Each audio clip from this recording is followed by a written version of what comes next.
Welcome to the Tech Egg. Don't get scrambled. Enjoy the video. In this video, I will explain how to replace a timing belt on a Chrysler 300.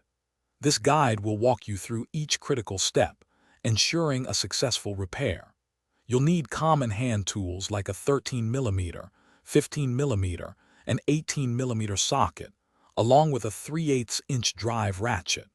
Always remember to disconnect your vehicle's battery and wear appropriate safety equipment before starting any work.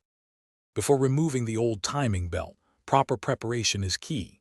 First, drain the engine coolant and remove the serpentine accessory belt. Next, detach the electric fan assembly and carefully unbolt the power steering pump, moving it out of the way without disconnecting hoses. Then, remove the harmonic balancer and both timing belt covers.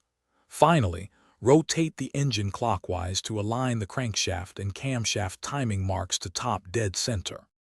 With the old belt removed, it's time for the new one. For the 3.5-liter engine, loosen the valve train rocker assemblies to prevent valve damage. Inspect and replace the water pump and idler pulleys if necessary.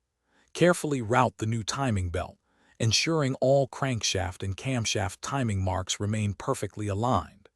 Install the new timing belt tensioner, which should be slowly compressed and pinned before installation, then release the pin to apply tension. After installing the new timing belt, begin reassembly. Reinstall the timing belt covers, harmonic balancer, and the power steering pump. Reattach the serpentine belt and the electric fan assembly. Next, refill the engine with the correct type and amount of coolant. Finally, reconnect the negative battery cable and start the engine, carefully checking for any leaks or unusual noises during the first 5 to 10 minutes of operation.